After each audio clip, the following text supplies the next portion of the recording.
क्षीण वृत्ति शब्द का अर्थ किया। क्षीण वृत्ति प्रति अस्तमित प्रत्ययस्य इत्यर्थ। प्रति अस्तमित प्रत्ययस्य, प्रति अस्तमित प्रत्ययस्य। अच्छा, ये तो बहुत बार आवर्तन कर चुके। प्रत्यय शब्द का अर्थ बताया था ना तुम लोग? प्रत्यय शब्द का अर्थ कहीं बताया था? क्या बताया था? प्रत्यय। हाँ हाँ, नहीं बोलो, जोर से बोलो, खराब होगा तो ठीक करेंगे ना। जोर से बोल। ज्ञानम। हाँ, प्रत्ययो ज्ञानम। उसमें संशय में क्यों रहना? प्रत्यय माने ज्ञान। अस्तमित प्रत्यय माने लुप्त ज्ञान। जैसे अस्ताचलगामी सूर्य अस्त, अस्तमित और अस्तंगत, ये शब्द कैसे बना? अस्तमित। अस्तमित कैसे बना? हाँ, अस्तमित।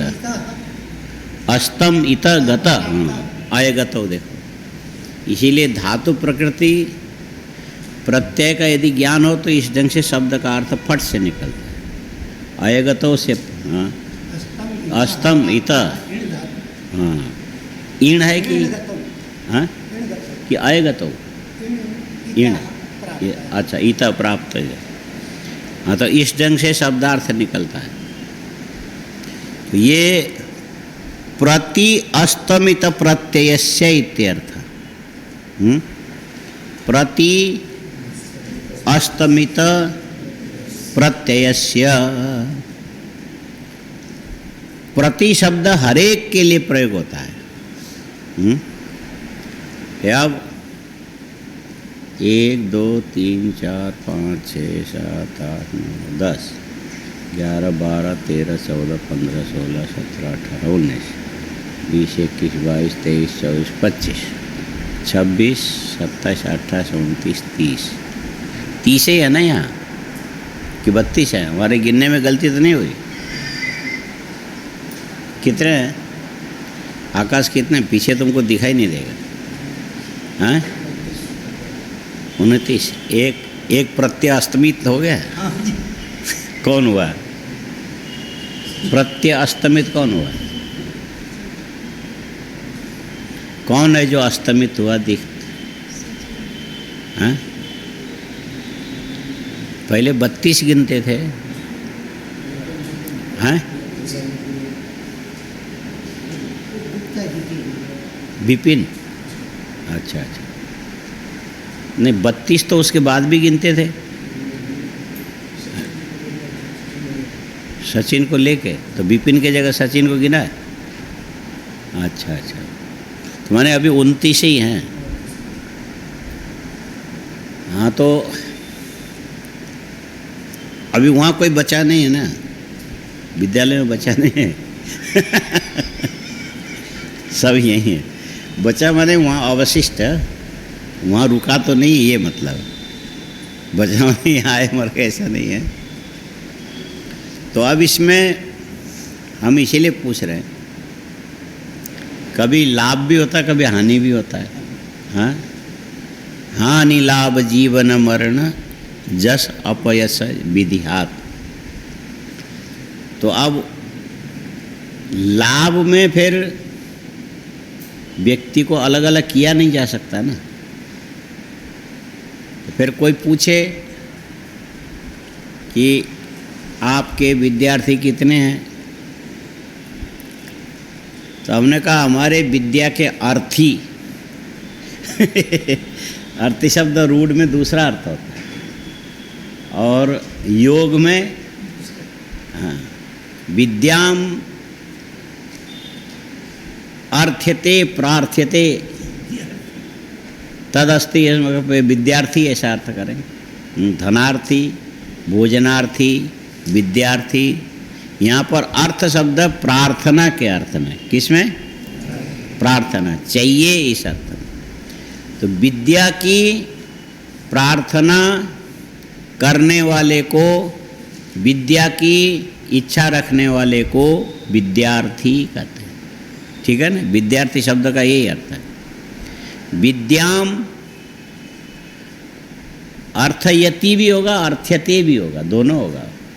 विद्या अर्थयते होगा तो प्रथमा होगी, विद्या अर्थयति होगा तो द्वितीय विद्याम होगा। हाँ, अच्छा, अर्थ्यते विद्या और अर्थयति विद्याम। हाँ, तो इस ढंग से विद्या की कामना करने वालों को विद्यार्थी बोलते हैं। ठीक है। और वो जो मुर्दे को लिटा करके रस्सी से बांध के कंधे में उठा के ले जाते समय मुर्दे के नीचे की जो बांस की लकड़ी है ना, सीधा टेढ़ा सीधा टेढ़ा, एक इधर होगा, उसको फ्रेम बोलते हैं। ये भी शब्द सा याद रखना चाहिए।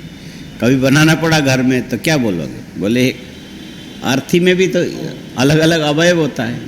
2 तो फ्रेम लंबे बांस होंगे, 7 फुट या 6.5 फुट, 7 फुट का होता है। ये भी याद रखना कितने फुट का होता है, क्योंकि 6 6.5 फुट के आदमी होते हैं और कंधे में तो बांस ही रखेंगे ना, तो 1 2 1.5 फुट उसका मार्जिन जो उठा के कंधे में रखने के लिए। इसीलिए कभी बनाना पड़ा, कोई ज़रूरी नहीं कि बनाना नहीं पड़ेगा, पड़ता ही है। तो फिर क्या बोलोगे? क्या बाजू के जो दोनों लंबे लंबे बांस हैं उसको बोलेंगे फ्रेम, आधार फ्रेम है ना। और उस छोटे छोटे टुकड़े जो बीच में फंसाते हैं उसको क्या बोलते हैं? आड़े भी बोलते हैं। फ्रेम और आड़े, और भी शब्द है, अभी हमको आड़े ही याद है। तो उसको थोड़ा थोड़ा छेद करके ऐसा करके, नहीं तो फिर रस्सी से बांध के भी, तो फिर उस पर मुर्दे को लिटाते हैं। तब उसके बाद जो बना उसका भी नाम व्यवहार में अर्थी बोलते हैं। क्या बोलते हैं? अर्थी बोलते हैं। और हैं विद्या के लिए, लेकिन विद्या का विकास नहीं कर रहे हैं, विद्या का विकास नहीं कर रहे हैं। और यहाँ से जाते समय जैसे आए थे उससे भी और मूर्ख बन के गए। उस अर्थ में भी ये शब्द यथावत प्रयोग में आता है कि विद्यार्थी। हाँ, ठीक है, बराबर हुआ। माने शब्द के अनेक अर्थ होते हैं, एक ही शब्द के उपयोग करने के व्यक्ति के कौशल के हिसाब से अनेक अर्थ होते हैं। और तुम लोग विद्यार्थी, विद्या की कामना करने वाले, क्या अर्थ करोगे? हाँ, विद्या की कामना करने वाले होने से विद्यार्थी कहलाए। लेकिन ऐसा नहीं कि विद्या को ही लेकर के श्मशान की ओर ले जाने वाले अर्थी तुम लोग नहीं हो। हाँ? तुम लोग विद्या के अर्थी नहीं हो ना। हाँ, मैंने विद्या को मार मुर के अंत में ले जाके राम नाम सत्य है तुम सब असत्य बोल के, वो चीज़ तुम लोग नहीं हो ना। अच्छा, ये होगा तो समुदाय में होगा। कैसे होगा? समुदाय में। पहले शुरू में जब 40-45 थे, है ना, शुरू में 45 थे, अभी रह गए 29 रह गए, तो बाकी सब मुक्त हो गए। बाकी सब मुक्त हो गए। एक महात्मा जी एक जगह प्रवचन करते थे, निजानंद जी उनका नाम था। अच्छे व्युत्पन्न थे, पूरा श्लोकबद्ध चिट्ठी लिखते थे कहीं भी, और फटा ऐसी व्युत्पत्ति उन्हीं के मुख से हमने सुना। बोले तुम लोग गधा बोल के गाली देते हो, गधा माने महात्मा होता है।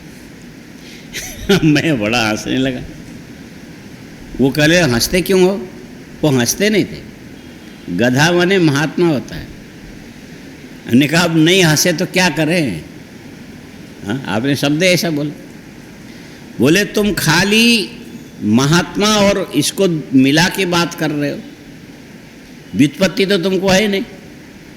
पहले देखो, ये जो गदहा गर्ध दुखे धातु है।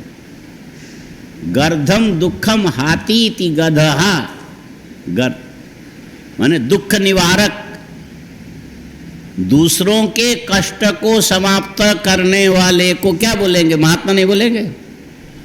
दूसरों के कष्ट को निवारण। गधा अपने पीठ के ऊपर इतना सारा वजन लाद के, इसके भाड़ा खुद थोड़ी लेता है, कोई और लेता है, मालिक लेता है। उसको तो छोड़ देते प्लास्टिक खाने के लिए। इसीलिए वो महात्मा है, उसका जीवन अपने लिए नहीं है, दूसरों के लिए है। तो इस अर्थ में गधा शब्द हो तो व्युत्पत्ति की विशेषता है, जबकि व्यवहार में गधा माने कोई महात्मा थोड़ी होता है, गधा माने महात्मा होता है। लेकिन शब्दार्थ को मिला के उन्होंने कहा गर्द दुखे गर्धम दुखम हाथी निवारयति गधा। आया समझ में? अच्छा, ये गलत भी नहीं, उनकी व्युत्पत्ति बड़ी अच्छी थी। अच्छा, ऐसे करके वो पूरा चिट्ठी लिखते थे। पहले तो टेलीग्राम चिट्ठी दो ही, तो पोस्ट कार्ड का बहुत प्रयोग। संस्कृत में श्लोकबद्ध छंदोबद्ध चिट्ठी लिखते थे, इतने अच्छे व्युत्पन्न महात्मा थे। और उनको एक जगह प्रवचन करने के लिए बैठा दिया गया, सुबह 7:30 से 8:30 तक, शाम को 4 से 5 बजे। तो ठीक है, बोलते थे, कभी 1.5 घंटे बोले, कभी 2 घंटे। तो शुरू में क्या था कि जब ये सुनने वाले 40-50 आदमी होते थे, उन्होंने प्रारंभ किया, फिर धीरे धीरे धीरे, जैसे यहाँ भी 40-45 से भी 29, फिर धीरे तो करके 2 आदमी रह गए। तो वहाँ के महंत जी ने कहा, स्वामी जी आपने जब से प्रवचन शुरू किया, ये श्रोता कहाँ चले गए? बोले तुमने आज तक जितने प्रवचनकर्ताओं को यहाँ बुलाया वो सब के सब धूर्त थे, किसी ने ढंग से प्रवचन नहीं किया। और हमने शुरू किया तो देखो अब कितने लोग मुक्त हो गए, 1-2 बच्चे ये भी हो जाए।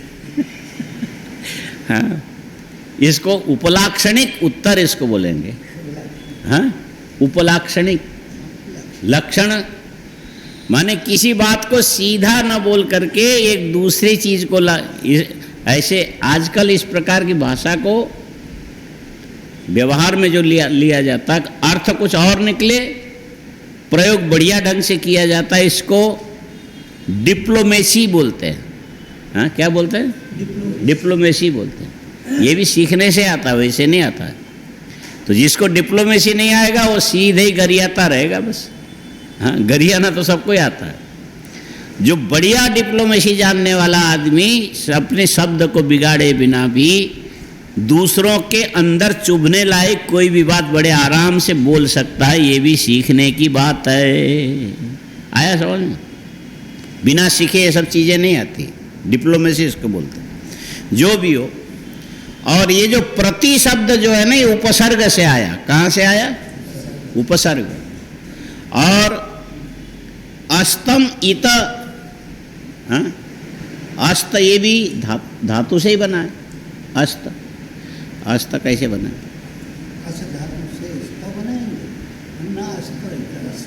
हाँ, जिसकी स्थिति न हो, न अस्त।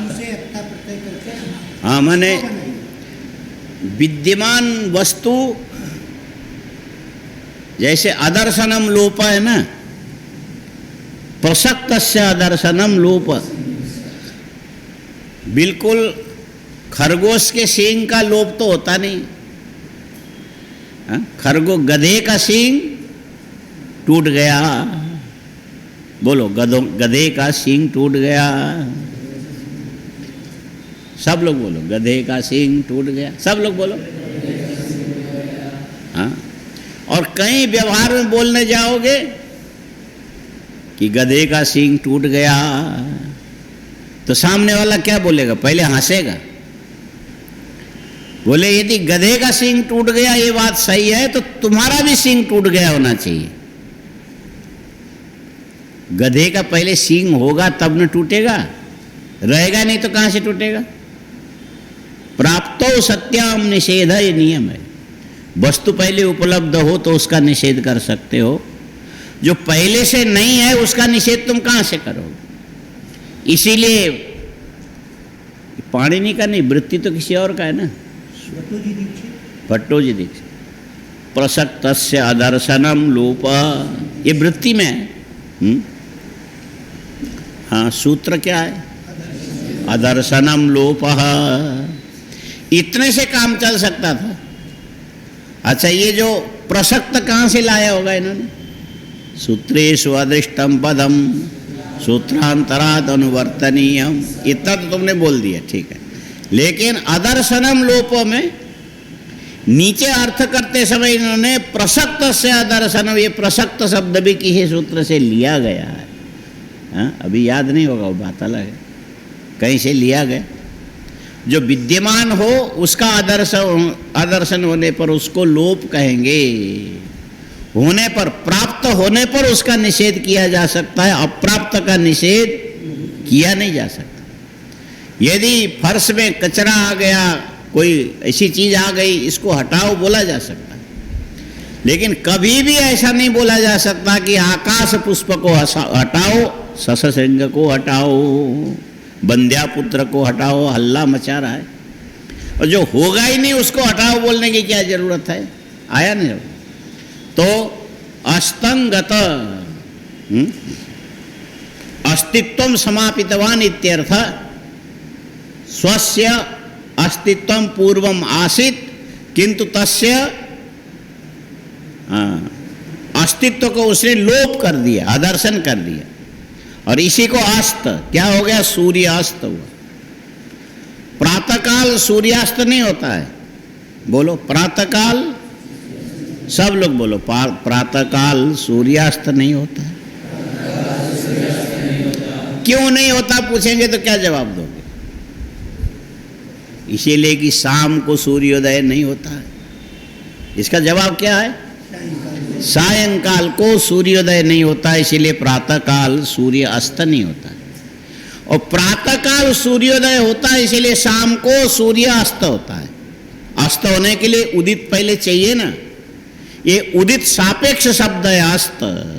हाँ, उदित में पहले सत्ता, तो उदित होकर के अपनी सत्ता को दिन भर बनाए रखा, इसीलिए सायंकाल को अपनी सत्ता को उसने पश्चिम दिशा के अंदर ले जाके अस्तमित कर दिया, सत्ता लोप किया, यही बोलना पड़ेगा ना। क्या बोलेंगे? सत्ता लोप किया।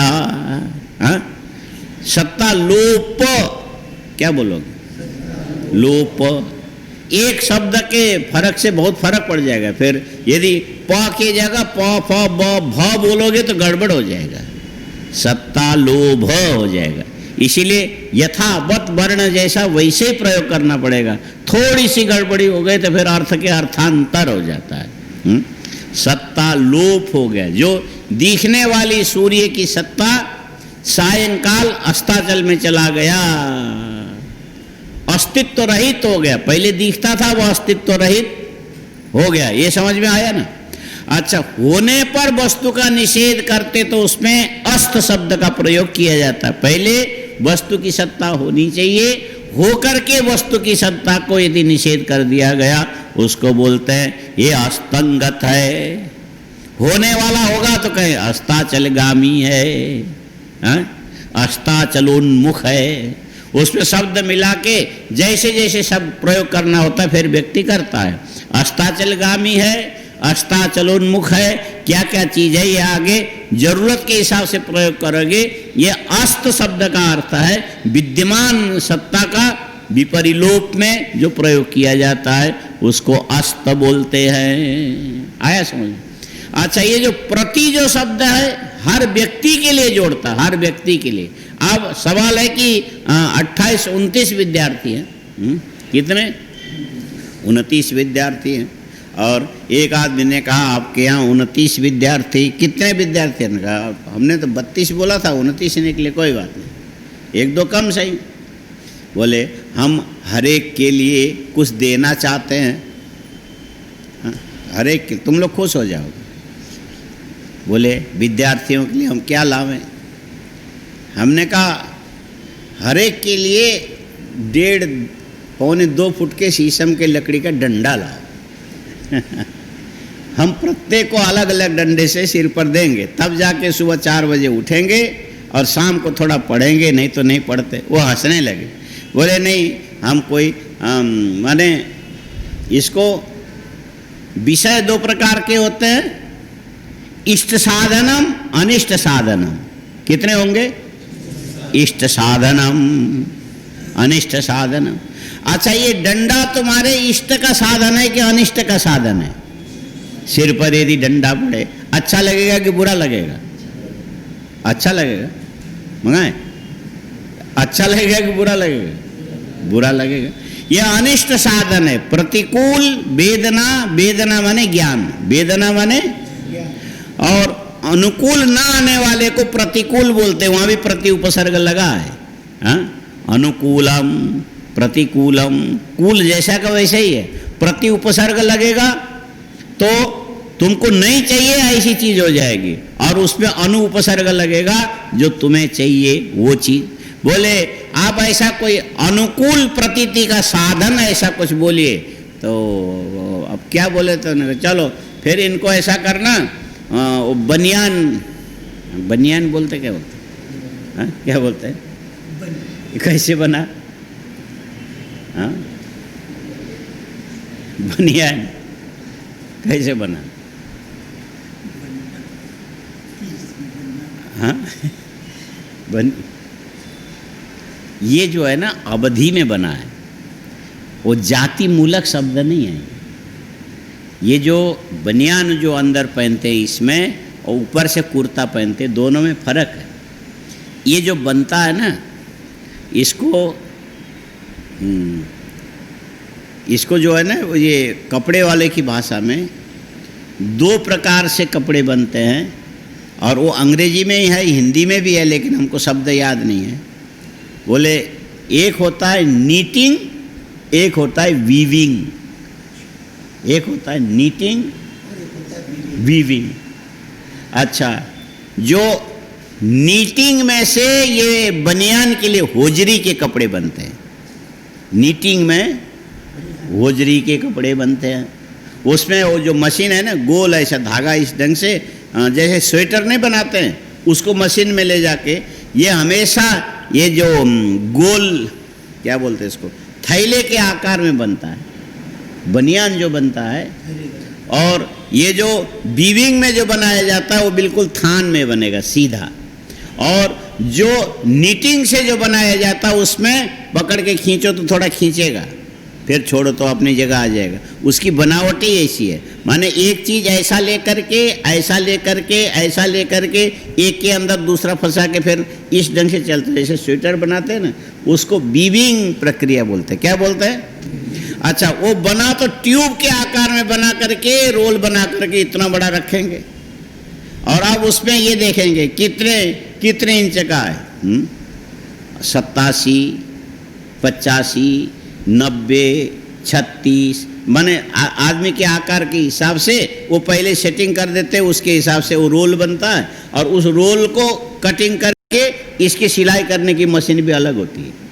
हाँ, ये जो होजरी की सिलाई करने की मशीन अलग, और ये दूसरे कपड़े की सिलाई करने की अलग होती, नहीं तो वो सिलाई अटक जाएगा और ये खींचेगा तो सिलाई टूट जाएगी। और सिलाई भी ऐसी होती है कि वो भी ऐसा खींचने वाला ही होता है। अच्छा, इस ढंग से ये जो रोल में से क्या बना? बोले यहाँ अंदर पहनने लायक बन गया। हाँ, पहले तो ऐसा लगता था कि खाली चूहे के घुसने के लिए ऐसा गोल सा कोई जगह बन गया, लेकिन काट पीट करके इसने जो बना दिया, इधर हाथ का अलग किया और इधर, तो क्या बोला?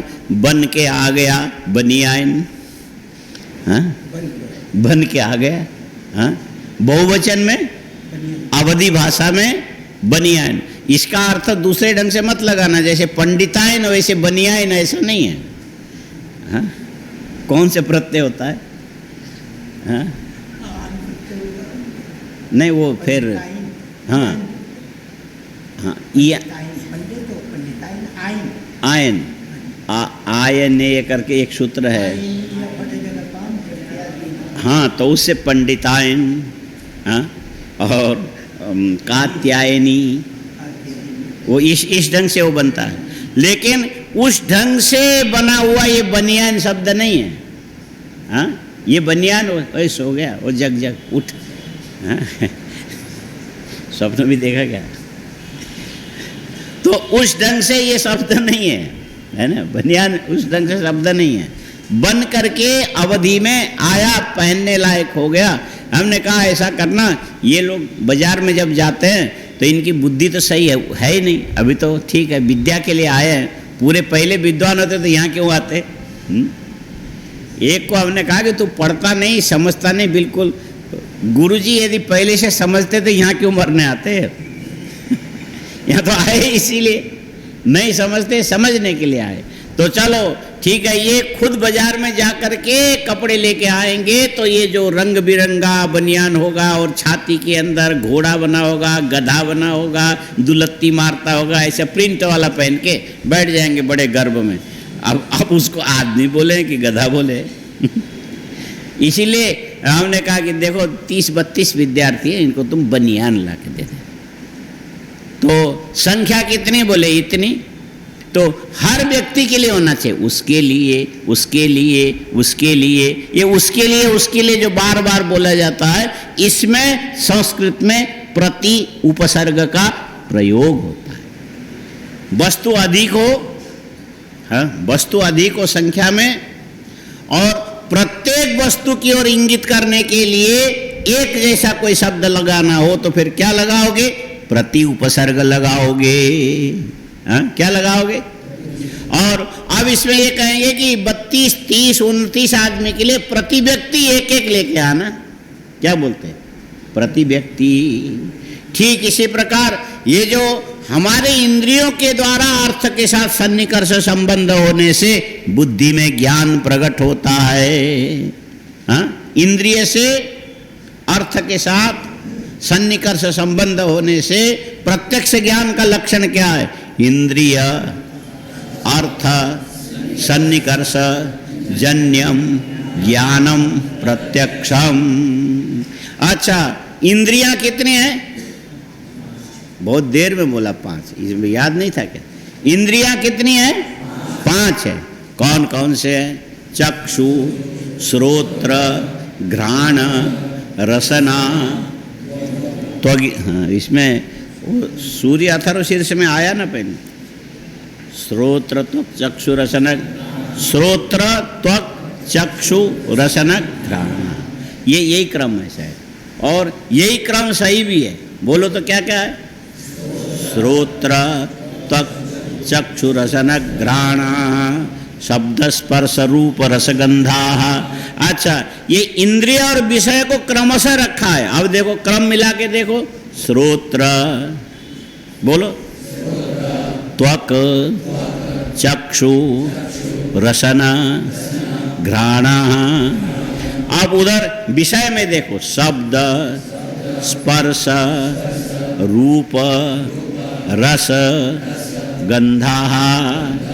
अब बोलो तो क्रम से बोलो, श्रोत्र तक चक्षु रसन घ्राण इंद्रियाणि, श्रोत्र तक चक्षु रसन घ्राण इंद्रियाणि। फिर से बोलो, श्रोत्र त्वक चक्षु रसन घ्राण इंद्रियाणि। अब क्रमशः लिखोगे तो उसमें फिर ये आएगा, शब्द स्पर्श रूप रस गंधस गंधा विषया। श्रोत्र ने शब्द स्पर्श रूप रस गंध। अब तुम लाइन से लिखोगे, पहले इंद्रियों को लिखो। श्रोत्र खाली पन्ने में पीछे पलटो, जगह फिर कोई। हाँ, नंबर 1 लिखो श्रोत्र, नंबर 2 लिखो त्वक, नंबर 3 लिखो श्रोत्र तक चक्षु, नंबर 4 लिखो रसना, नंबर 5 लिखो घ्राणा। ये हो गए इंद्रिय, ठीक है। अब उसके सामने लिखो, उसके सामने शब्द, फिर लिखो स्पर्श, फिर लिखो रूप, फिर लिखो रस, फिर गंधा विषया। ये समझ में आया? अच्छा, अब आश्रय को भी लिखो तो बिल्कुल क्रम मिल जाएगा तुम्हारा। आश्रय लिखो, पहले शब्द है, ऊपर क्या है? शब्द के सामने क्या लिखना? आकाश। स्पर्श के सामने क्या लिखोगे? वायु। और श्रोत्र त्वक चक्षु के सामने लिखो तेज। और रसना के सामने लिखो जल, और गंध के सामने लिखो पृथ्वी। अब इनके लाइन को मिला के देखो तो मिलता है कि नहीं मिलता है? एक लाइन लंबा बोलो ऊपर से ऐसा, श्रोत्र, और श्रोत्र के सामने शब्द, शब्द के सामने आकाश, आकाश से शब्द की उत्पत्ति होती है। उल्टा हो, आकाश से शब्द की उत्पत्ति होती है, और शब्द आकाश में रहने वाला आकाश का विशेष गुण है। अब इसको शब्द को ग्रहण करने वाला कान है, शब्द को ग्रहण करने वाला कान है। इसीलिए इंद्रिय विषय तदाश्रय द्रव्य, बोलो क्या क्या? इंद्रिय विषय तदाश्रय द्रव्य। ये एक लाइन में बराबर आया कि नहीं आया? अब इन शब्दों को बोलो तो इंद्रिया क्या है? प्रमाण है। श्रोत्र, त्वक, चक्षु, रसना, घ्राणाः इंद्रियाणि। ठीक है, बोलो श्रोत्र, त्वक, चक्षु, रसना, घ्राणाः इंद्रिय। क्या तुमको दर्द हो रहा है? गलत एंगल में बैठते हो, इसीलिए सीधे होके बैठो, फिर कोई दर्द नहीं हो। श्वास लेके खींच के रोक करके फिर सीधे, जो ऐसे टेढ़ा बैठा है, एक दोनों हाथ नीचे रख, फिर नहीं होगा। और ऐसे सीधे इसके सिर पर बीच में दे, हाँ, और श्वास लेके रोक ले थोड़ी देर, फिर नहीं हो। इधर घूमके करेगा तो फिर हो ही जाएगा। तो सीधे पोजीशन में रहना चाहिए एकदम, तो उसमें गड़बड़ नहीं होता। तो देखो विषय कितने हैं? 5। रूप, श्रोत्र, त्वक, चक्षु, रसन, घ्राणाः इंद्रियाणि, शब्द, स्पर्श, रूप, रस, गंधाः विषयाः, और आकाश, वायु, तेज, जल, पृथ्वी, ये तदाश्रयाः, तदाश्रयाणि द्रव्याणि। क्या बोलना चाहिए? तदाश्रयाणि द्रव्याणि। और ये ज्ञान इसके अधीन है। अब उसमें वो जो नंबर जो है ना, बिगाड़ना मत।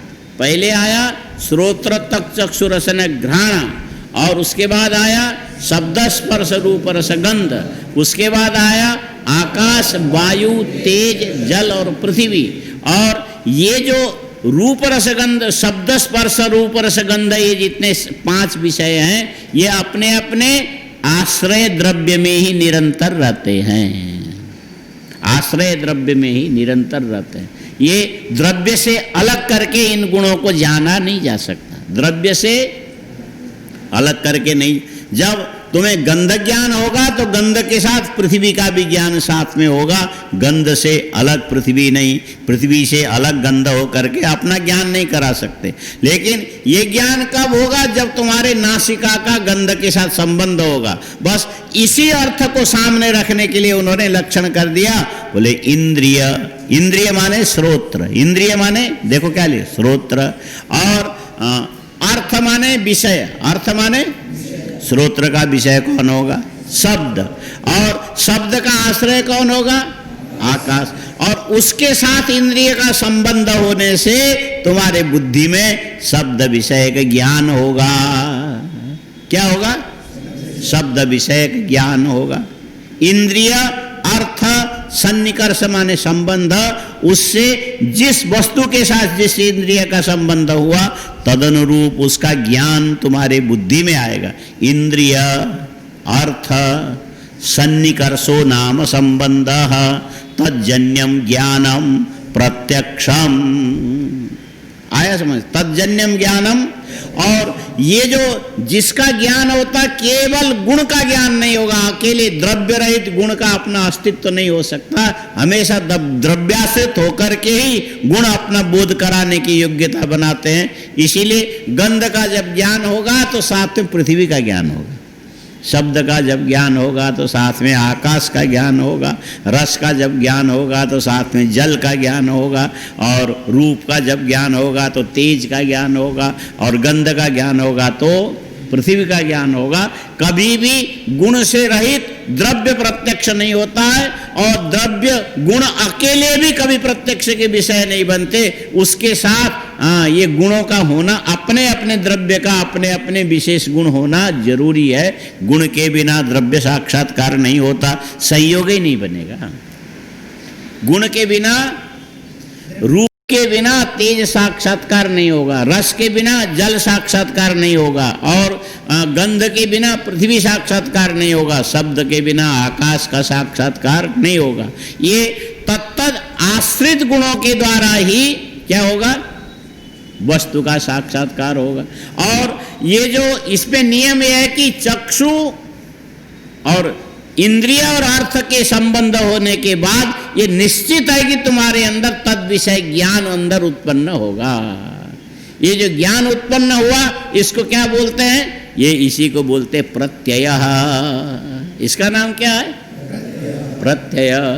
और ये ज्ञान जो है तुम याद रखते हो, हमने रूप को देखा, हमने गंध को सूंघा, हमने रस को चखा, हमने स्पर्श को छुआ, ये सारा तुमको याद रहता है सुबह से लेके शाम तक, और महीने के पहले तारीख से लेके अंतिम तारीख तक, और जीवन से लेकर के मृत्यु पर्यंत जब तक तुम जगे रहोगे, मूर्छा में नहीं जाओगे, नींद में नहीं जाओगे, तब तक इंद्रियों का अर्थ के साथ संबंध बना रहेगा। जहाँ जहाँ अर्थ संबंध हुआ वहाँ कोई न कोई ज्ञान होता रहेगा। और ये ज्ञान इंद्रिया 5 है, अर्थ अनंत है। इंद्रिया ऐसे तो अर्थ भी 5 ही है, लेकिन वो अर्थ के भेद अनंत हो जाते हैं। इसीलिए तुम्हें सुबह से लेके शाम तक जब तक नींद नहीं आती तब तक अनंत ज्ञान चलते हैं, और वही ज्ञान ही तुम्हारा ईंधन है। ज्ञान ही तुम्हारा, उसी से तुम अंदर अंदर जलते रहते हो। ईंधन माने लकड़ी। यदि लकड़ी होगी, आग लगा देंगे, जब तक लकड़ी रहेगी तब तक जलता रहेगा, लकड़ी खत्म होने पर आग भी अपने आप ही शांत हो जाएगा। तो ये विषय, इंद्रिय, संबंध, ये ईंधन है। और लकड़ी, ज्ञान, ज्ञान को अग्नि बताया। ज्ञानाग्नि सर्वकर्माणि भस्मसात् कुरुते तथा, ऐसा कुछ है क्या? कुरुते अर्जुन, ज्ञान रूपी अग्नि सारे कर्मों को नष्ट कर देता है। माने कर्म का मुख्य प्रयोजन ही ज्ञान है। आंखें क्यों खोलते हो? रूप ज्ञान के लिए। कान से क्यों ध्यान देते हो? शब्द ज्ञान के लिए। रसना से क्यों चखते हो? शब्द रस ज्ञान के लिए। और नाक से क्यों सूंघते हो? गंध ज्ञान के लिए। माने ज्ञान ही सारे इंद्रियों का प्रयोजन है। ज्ञान ही वस्तु का भी प्रयोजन है। वस्तु जड़ होकर के भी ये विचार रखते कि चेतन व्यक्ति के हृदय के अंदर जा करके हम प्रकाशित हो जाए। ये दुनिया के संसार की चीजें सजती क्यों हैं? क्या बोलते? सजना, सजना बोलो, और सजाना, और सजा पाना, तीनों में कितना अंतर है? सजना। अच्छा, साधारण सा शब्द प्रयोग है, तुम लोग बता सकते हो? सजना बोलो, और धजना। अच्छा बताओ, सजना माने ठीक से कपड़ा पहनना, और ठीक से बालों को ठीक ठीक करना। बालों को ठीक, जो ठीक नहीं होता उसको कैंची से काट देना, नाई को बोल करके, जो तुम्हारा इधर आ रहा है, इधर आ रहा है। और ऐसा वो भी कई लोगों को अच्छा लगता है, वो ब्रिटेन के प्रधानमंत्री जैसा। ब्रिटेन का आजकल जो प्रधानमंत्री है ना, उसको जब भी देखोगे उसका एक बाल इधर उधर ऐसा लगेगा जैसे कहीं हवा में बिखरा हुआ बाल कहीं किसी मुर्दे का ही उखाड़ करके ऐसे रख दिया जैसा। वहाँ कोई कंगा उंगा ऐसे लगाया हुआ ऐसा कुछ नहीं है, ऐसे बिखरा हुआ मिलेगा। क्या उसका नाम है ना, ब्रिटेन का जल्दी जल्दी बदलते इसलिए नाम भी याद नहीं रहता है। ब्रिटेन के प्रधानमंत्री का क्या नाम है? बोरिक ऐसे कुछ है। कभी टीवी नहीं, यहाँ तो टीवी है नहीं, समाचार कहाँ सुन। जब देखोगे तो उसके बाल व्यवस्थित नहीं है, कुछ इधर है, कुछ इधर है, कुछ इधर है, कुछ ये अव्यवस्थित इसको बोलते हैं। क्या बोलते हैं? तो अव्यवस्थित को सजना नहीं बोलते हैं। और पहले पानी से धोगे, और धोने से पहले थोड़ा सा तेल लगाओगे, फिर अच्छी तरह से पानी, तेल लगने के बाद पानी से धोने से बाल थोड़े नरम होते हैं, फिर धीरे से तौलिया से पूछोगे, पूछने के बाद फिर उसको कंघी से ऐसा ऐसा करोगे तो फिर तुम आदमी जैसे दिखोगे। कैसे दिखोगे? आदमी जैसे दिखोगे। भले आदमी ना हुए हो लेकिन कैसे दिखोगे? आदमी जैसे। इसको सजना बोलते हैं। इसको क्या बोलते हैं? हाँ, सजना। वहाँ ज आधा है, ज यदि पूरा प्रयोग करोगे तो फिर दूसरा अर्थ निकलेगा। हाँ, ये समझ में आ गया? हाँ, क्या होता है? पूरा प्रयोग करोगे, हाँ, दूसरा निकलेगा। हाँ, फिर वो सजना, ओ सजना प्रेमी को बोलते हैं। हाँ, ये जो उर्दू से आया हुआ है, सजना, सीतम, फलाना क्या क्या बोलते हैं ना, ये सब उर्दू से आया, उसका दूसरा अर्थ होता है। यहाँ सजना माने व्यवस्थित रहना। सजना माने, अच्छा, धजना माने सजना, शरीर की व्यवस्था, बाल, आँख, मुख, चेहरा धोया हुआ, परिष्कृत बराबर, ये सजना हो गया। और ये जो कपड़े को व्यवस्थित रखना, इसको धजना बोलते हैं। हाँ, धजा जो शब्द है वस्त्रवाचक है। ये क्या है? धजा जो शब्द है वस्त्रवाचक है। कपड़े ठीक से पहना है, शरीर को ठीक ठीक बराबर रखा है, सजना और धजना बोलते हैं। हाँ? अरे तुम तो बड़े सज धज के आए हो, तो सामने, अरे कहाँ सज धज के, अरे हमारा ये कुर्ता हम पहले उस पर वो माड़ी लगा के करते थे, एकदम धारदार, ये पसीने से खराब हो करके ये कपड़ा ऐसा बन गया, नहीं तो वो ऐसा, वो धजना। हाँ, वो क्या है? समझ रहे हो? हाँ। और सजना माने, सजना माने ठीक से बराबर बैठना, और बैठे बैठे ऐसा नहीं करना। वो फिर उससे सजने से बिगड़ जाएगा। हाँ? चेहरे की आकृति को विकृति में ले जा करके सभा में बैठोगे। समझ में आया? हाँ, ऐसा भी मत बैठना जैसे तुम्हारा सिर उधर झुका हुआ है। हाँ। सावधान नहीं बोलते, ठीक है? सब नहीं, ये ऐसा लगेगा कि ये मुरझाया हुआ पालक। मुरझाया हुआ पालक का सब्जी मंडी में कीमत कम होता है। एकदम ताज़ा होगा तो उसकी कीमत बढ़ जाती है। और आदमी भी एकदम तरो ताज़ा बोलता है। ऐसा सीधे हो के सावधान हो करके बैठो, है ना? आया समझ में? ये समझ में आ रहा है? इसको भाषा समझ में नहीं आती। जिले बैठ तो खिड़की खोलने भी जाता था, ऐसा है करके जाता, और एकदम वैसे कर। अभी जैसे चलोगे जीवन भर वैसे रहोगे। और अभी माने सूखने से पहले घड़ा जो है ना, ज़्यादा गीला हो करके वो उसके जो पटरी यूँ तो उसका पेट हमेशा ही ऐसे रहेगा। हाँ? गीला जो घड़ा है गीली मिट्टी में जरा यूँ, इसीलिए अभी एकदम ठीक रहना चाहिए। इसको क्या बोलते हैं? फिट रहना। जो अंग जहाँ का जैसा है वैसे ठीक होना चाहिए। ऐसा नहीं कि हाँ ठीक है, हाँ अभी हम उठ रहे हैं नहाने, वो ये शिथिलीकरण इसको बोलते हैं। इसको क्या बोलते हैं? शिथिलीकरण। तो ये जीवन शिथिलीकरण कोई खास अच्छा नहीं है, पर है, ये भी ज्ञान है। ये क्या है?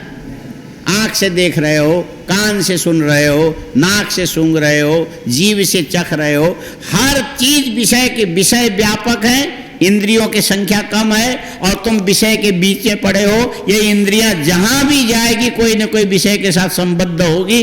जब जब विषय के साथ संबंध होगा तब तक तुम्हारे मन में कोई ज्ञान उत्पन्न होगा। ज्ञान उत्पन्न होते ही तुम्हारी इच्छा जग जाएगी, इस ज्ञान के विषय हमारे किस काम का है? ये जो देखने में अच्छा काम का है कि नहीं है, चखने सुगंधी अच्छी काम का है कि नहीं है, और सुनने में अच्छा ढंग का है कि नहीं, माने हर चीज तुम जो जानते हो किसके लिए? बोले इस ज्ञान के द्वारा हृदय के अंदर सुखानुभूति हो रही है कि नहीं हो रही? इसी के लिए तो प्रवृत्ति है। हा? सुखानुभूति हो रही कि नहीं? और ज्ञान से सुख मिलना चाहिए। ज्ञान से, हाँ, ज्ञान से सुख मिलना चाहिए। ज्ञान से सुख मिलना चाहिए। बोलो, ज्ञान से। और रट करके याद करोगे, फिर तुम लोग तो रट्टू हो ना, ज्ञान से सुख मिलना चाहिए, ज्ञान से सुख मिलना चाहिए, ज्ञान से सुख, ऐसा रटते रटते रटते ज़्यादा रटोगे तो फिर उल्टा हो जाएगा, फिर कहोगे सुख से ज्ञान मिलना चाहिए, सुख से ज्ञान मिलना चाहिए। इसका मतलब लेटे लेटे पढ़ना चाहिए, अर्थ उल्टा उलट जाएगा। हाँ, अर्थ उल्टा नहीं होगा। ज्ञान से बोलो सुख मिलना चाहिए। और रटते गए, जितनी ज़्यादा बार जल्दी जल्दी बोलेंगे हमेशा याद हो जाएगा। याद करने के चक्कर में ज्ञान से सुख मिलना चाहिए, ज्ञान से सुख मिलना चाहिए, ज्ञान से सुख फिर बाद में जाके थोड़ा सा हेर फेर हो जाएगा, सुख से ज्ञान मिलना चाहिए। सुख से ज्ञान मिलने का मतलब है बैठ के नहीं पढ़ोगे, लेट के पढ़ोगे, यूं करके पढ़ोगे, आंखें खराब हो जाएगी। तो माने ये है, सुख से ज्ञान मिलना वो ज्ञान नहीं है। सुख से ज्ञान मिलना वो ज्ञान नहीं है।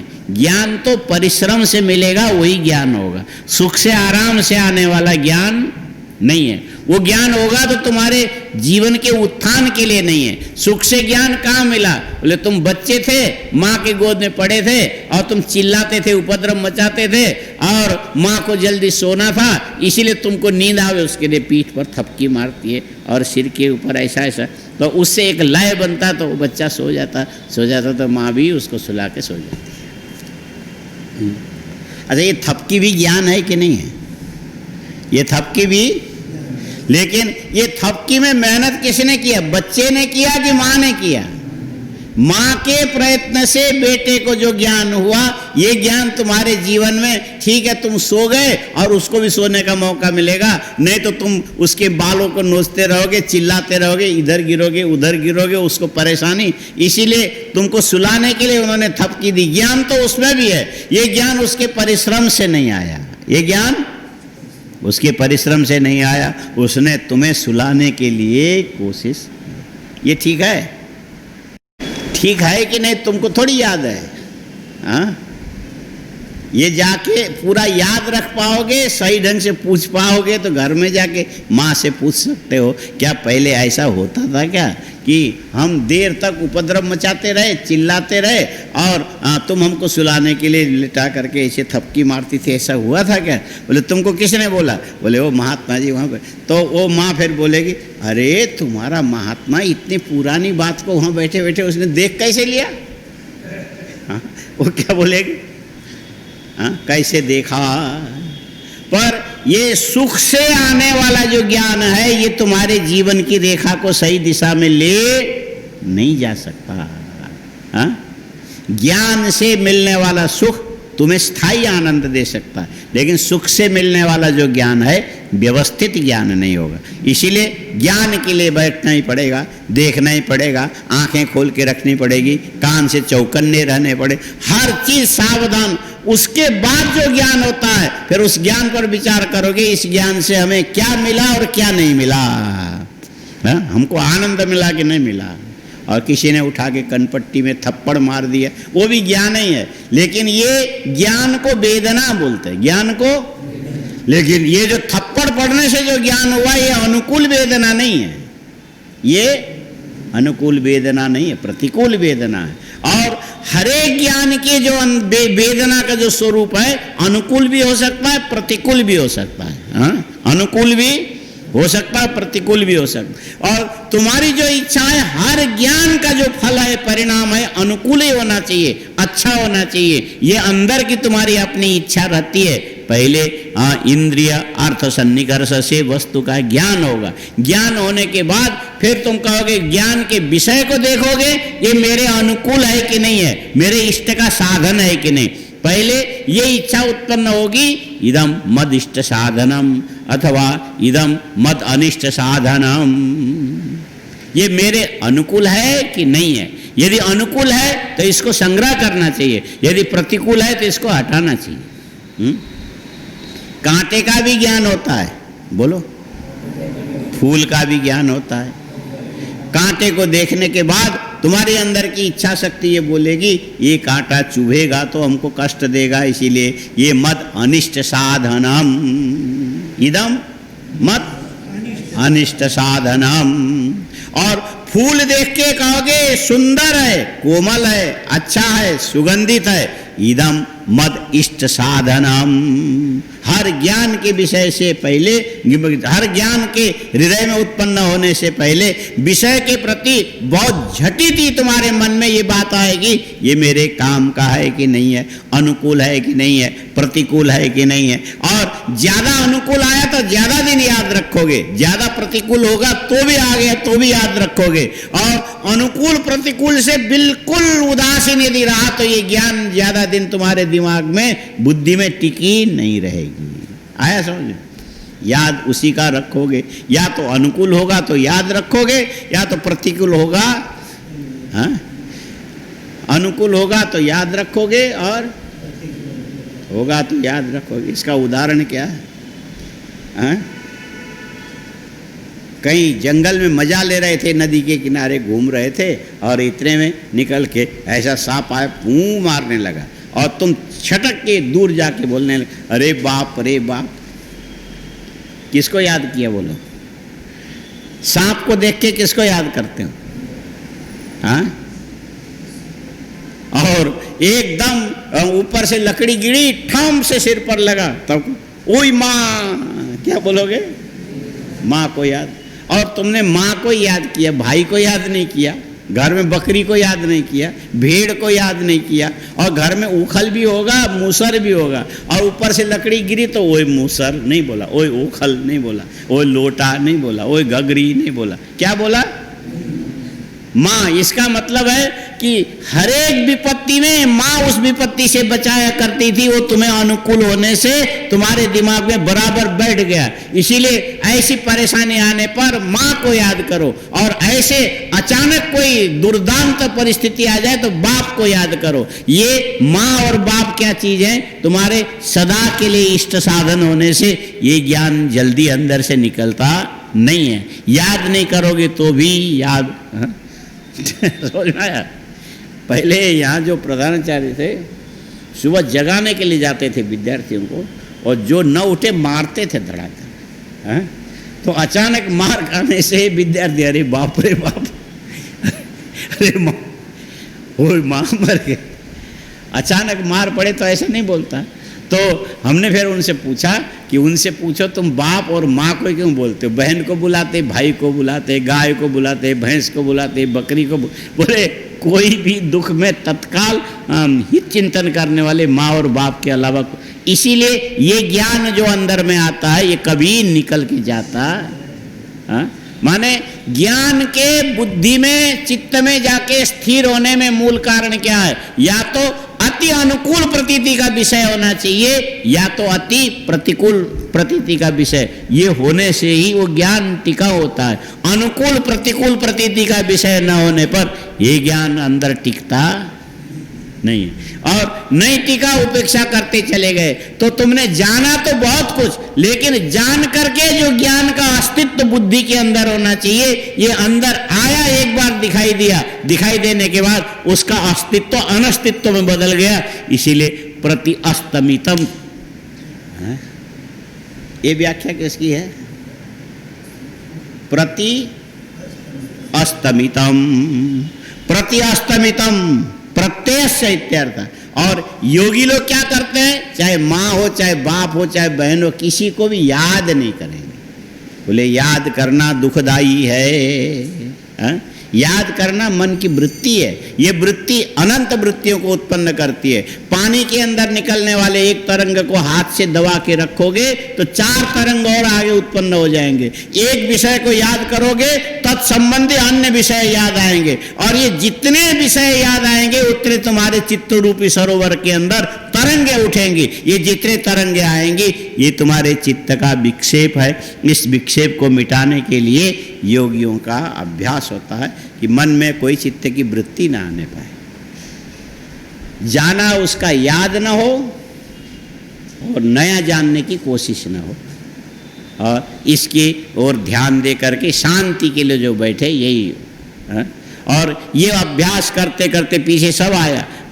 माने इसी अभ्यास का परिणाम है कि परमाणु परम वह तत्व पर्यंत तुम्हारे चित्त वृत्ति, यदि छोटी छोटी छोटी चीजों में चित्त की वृत्ति उलझती रहेगी, ये छोटी मोटी वस्तुओं को जानते रह जाओगे। और यदि इसको संयमित करके रखोगे और एक विशाल वस्तु में चित्त को टिकाओगे, तुम्हारा चित्त उस विशाल वस्तु के आकार में, माने घड़े का, घर का, खिड़की का, शीशे का, इसका ध्यान करोगे तो छोटे छोटे विषय होंगे। पूरा घर का ध्यान करोगे तो एक विषय हो जाएगा। पूरे प्रदेश का ध्यान करोगे तो और बड़ा विषय हो गया।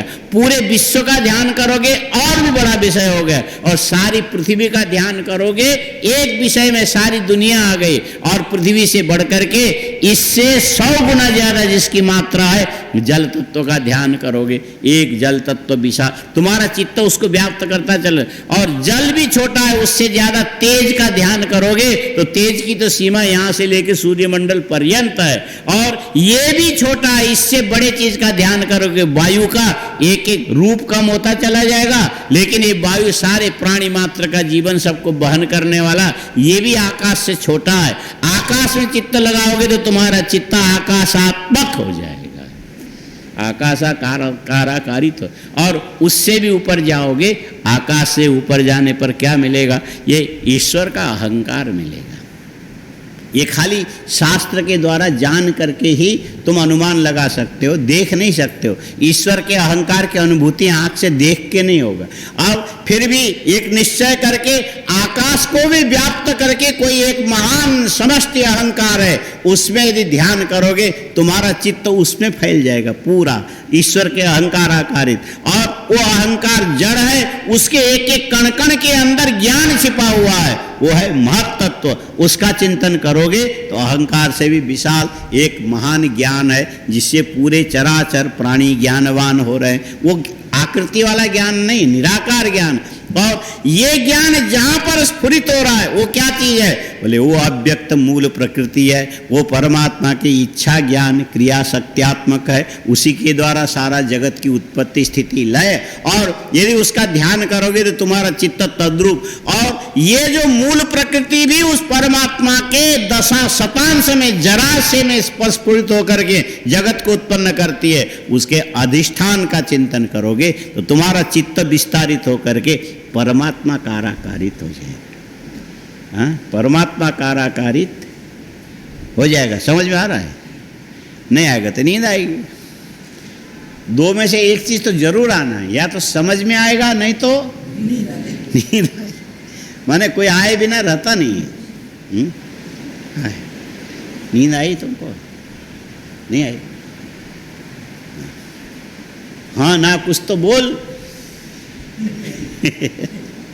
नहीं बोलोगा बोलता। नींद आई कि नहीं वो जवाब नहीं दे रहा। हाँ?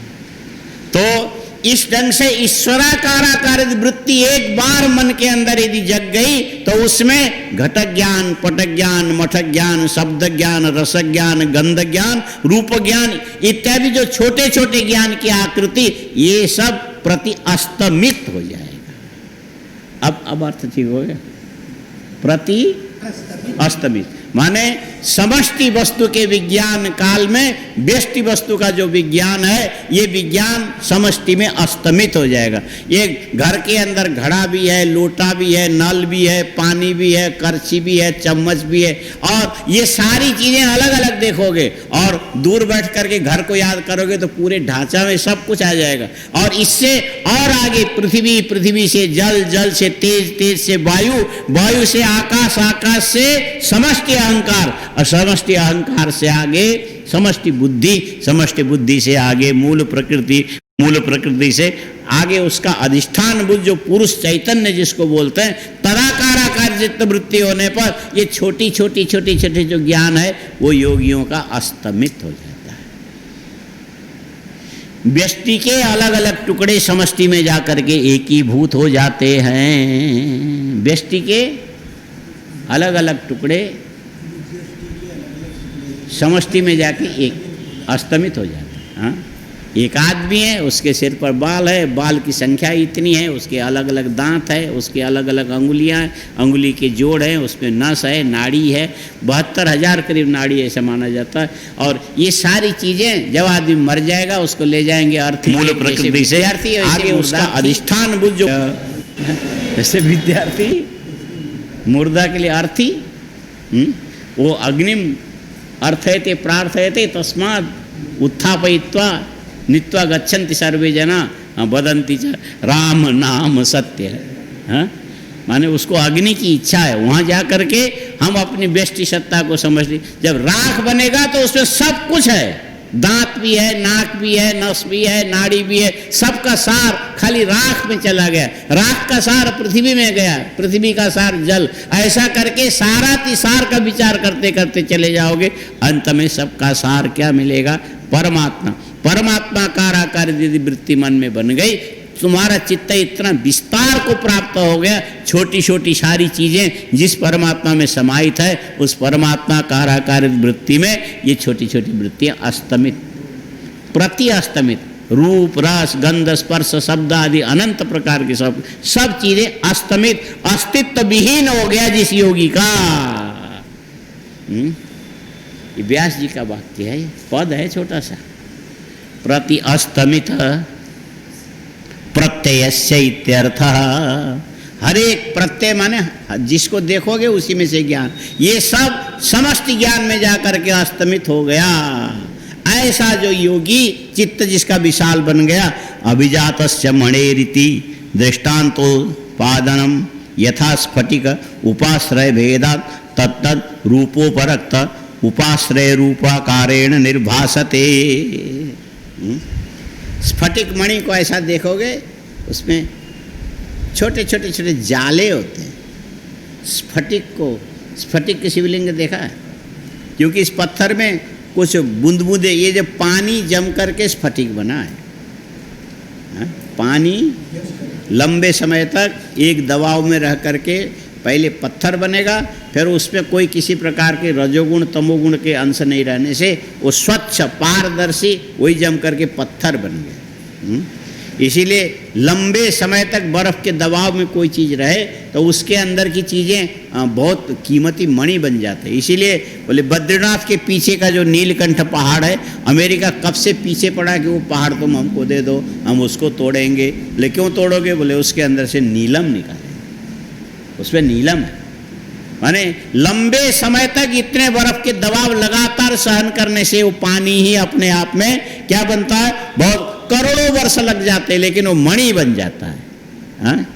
वो पानी ही मणि बन जाता है। और स्फटिक मणि साधारण सबको उपलब्ध होता है, और उसको देखोगे तो छोटे छोटे बूंद अंदर दिखेंगे, लेकिन लाल गुलाब के फूल के ऊपर स्फटिक मणि रखोगे तो छोटे छोटे जाले नहीं दिखेंगे, पूरा का पूरा स्फटिक मणि लाल दिखेगा।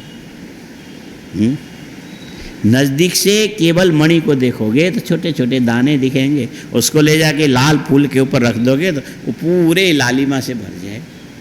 वैसे ये जो इंद्रियों के द्वारा अर्थ को अलग अलग अलग अलग अलग इष्ट साधनता विषय कैसा मान के इससे शायद फायदा हो, इससे शायद फायदा हो, इससे शायद फायदा हो। बोले फायदे के पीछे तो आदमी चलता है, किसके पीछे चलता है? हाँ, फायदा के पीछे चलता है। फायदा के पीछे आदमी चलता है, फायदे के लिए कायदा तोड़ता है, फायदे के लिए कायदा तोड़ता है, थोड़ा कमाने के लिए झूठ बोलता है। शब्द मिलता जुलता है ना, दोनों का अर्थ अलग है। कायदा माने नियम कानून होता है, और फायदा माने वो मिल जाए। और पैसे के लिए झूठ बोलेगा, कोर्ट में जाके झूठ बोलेगा, जानबूझ के झूठ बोलेगा, झूठ बोलने के लिए दूसरे को पैसा भी दे देगा। माने ये फायदे के लिए कायदे को आदमी, और पूरी दुनिया में जितने भी प्रवृत्ति हो रही किसके लिए? फायदे के लिए हो रही। किसके लिए हो रही? हाँ, बोले राजस्थान में बोलते पेट पुगावे ठेठ। यदि तुम्हारे पास पेट नहीं होता तो शायद तुम संन्यास आश्रम में नहीं आते। पुगावे माने पहुंचावे, ठेठ माने किसी भी जगह पहुंचा सकता है पेट। अरे वहाँ चलो वहाँ खाने को मिलेगा, वहाँ चलो वहाँ खाने को मिलेगा, वहाँ चलो। ये पेट यदि नहीं होता तो तुम घर से कभी ना निकलते हैं।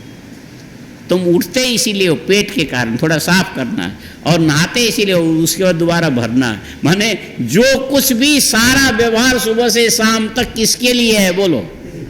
आज के खाने के लिए आज का व्यवहार, और कल के लिए भी थोड़ा आज ही कर लो, परसों के लिए भी। फिर कमाने का मतलब क्या है? और आगे कभी कुछ करने लायक नहीं रहे तो बैठे बैठे हो पेंशन मिले इसीलिए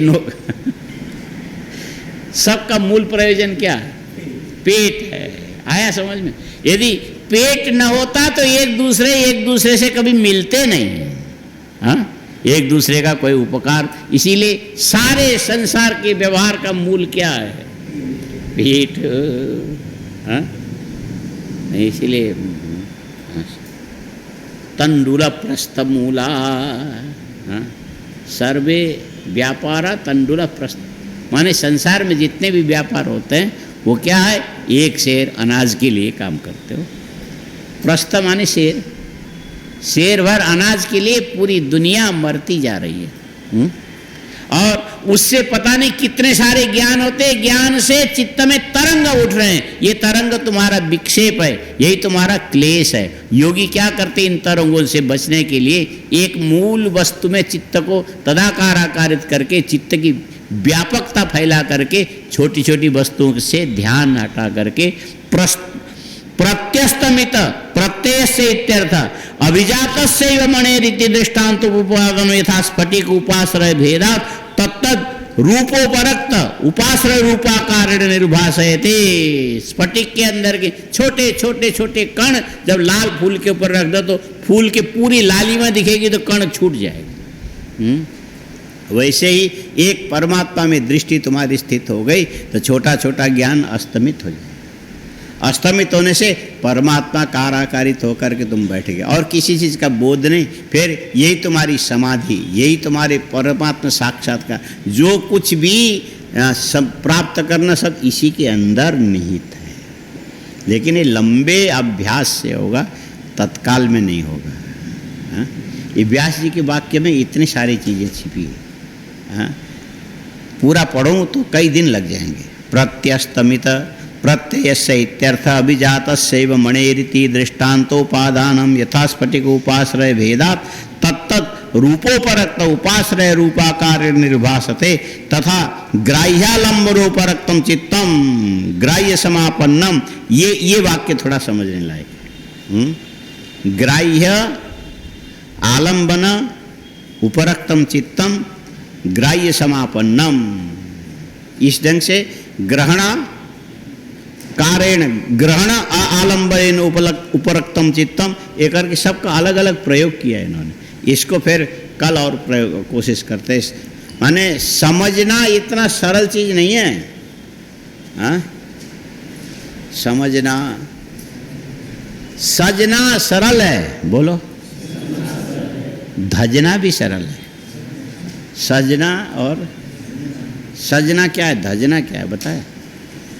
सजना, हाँ, दाढ़ी बनाना और थोड़ा सा वो लगाना, क्या पाउडर क्रीम वगैरह लगाना, चंदन वगैरह लगाना, ये सजना है।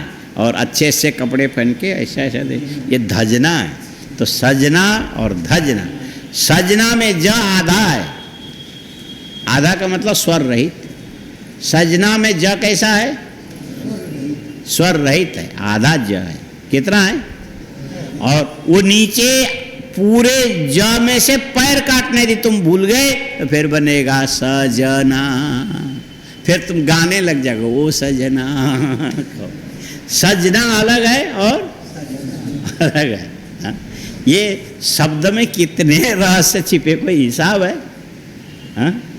माने जरा से पैर काटना यदि भूल गए तो पैर काटने से वो सुधर जाता है और तुम सजने में आनंद में हो, और यदि पैर काटना भूल गए तो फिर तुम रोगे ओ सजना।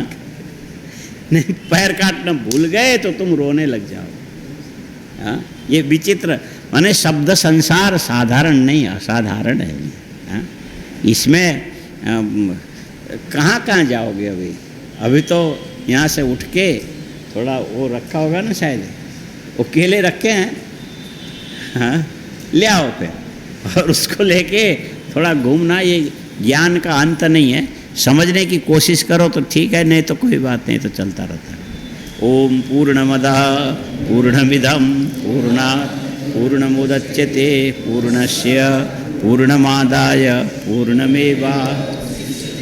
ओम शांति शांति। शंकरं शंकराचार्यं केशवं बादरायणं सूत्रभाष्यकृतौ वन्दे भगवन्तौ पुनः पुनः ईश्वरो गुरुरात्मेति मूर्तिभेदविभागिने व्योमवद्व्याप्तदेहाय दक्षिणामूर्तये ओम शांति शांति शांति।